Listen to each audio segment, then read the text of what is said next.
Помня немците. Ние беме децата се в градската градина. Да. Тук от района. Имаше много деца. И се си играехме в градината. Като минава немците, влязоха в градската градина с коли.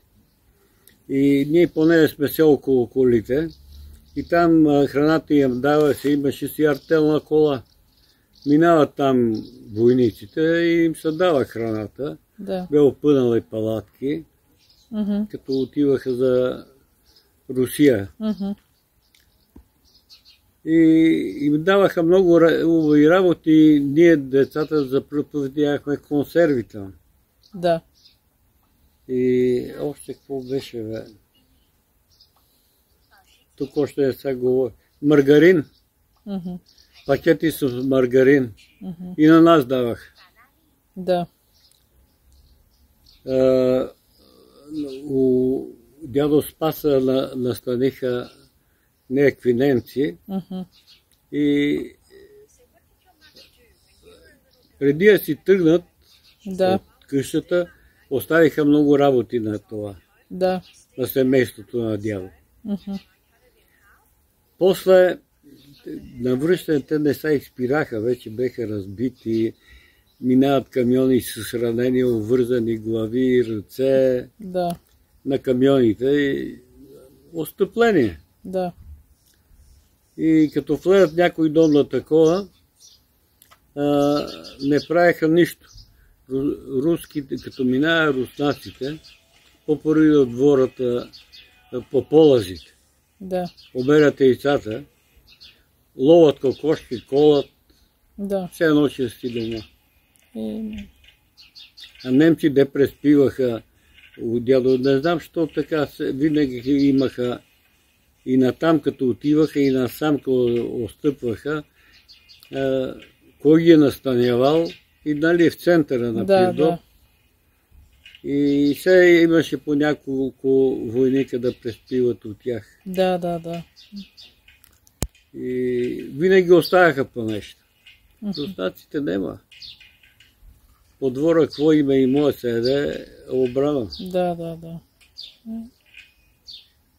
Да не е само глада. И немците като отстъпва са били гладни. 100%, да. Гладните бягат. Да. Беха увързани ръце, глави.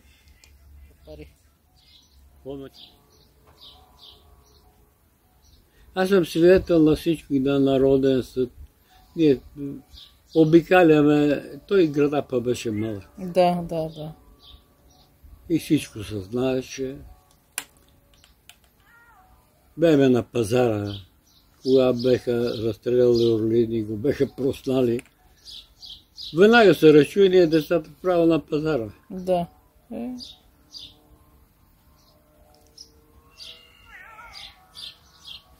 Посрящаха ми, изпращаха ми и немци, руснаци. Да.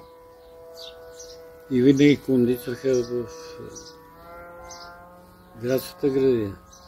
Ма немците като си тръгнат, всичко е изчистено, нема следа. Руснаците усерат градината. Да. И на децата нищо не ни давах. Да. А немците се и на отива и на връща се намериха нещо да ни дадат. Да. Те са били гладни години, гледат да... Дисциплина. Кондишат там в определен час. Да. Артелната с храната е там. В определен час се вечеря, закуска, обед. Те не са заседяха, па други идват. Те си заминават, па други идват. Да.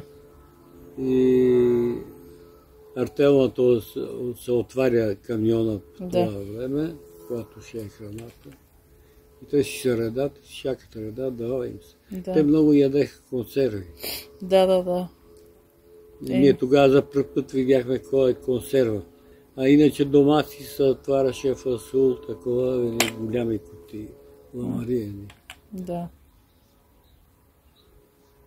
То на дълъг път няма как да е, ако не е консерва. Как ще съхраняват храната иначе?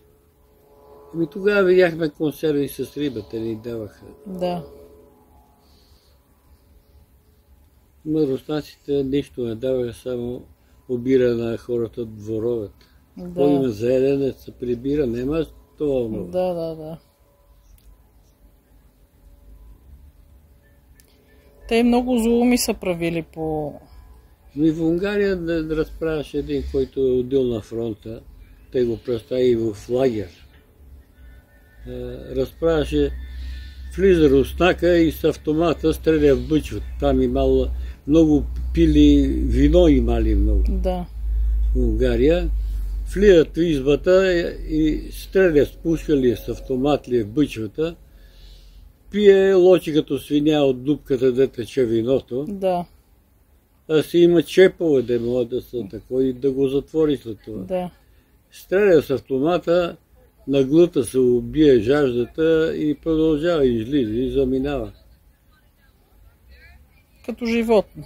Животни, абсолютни.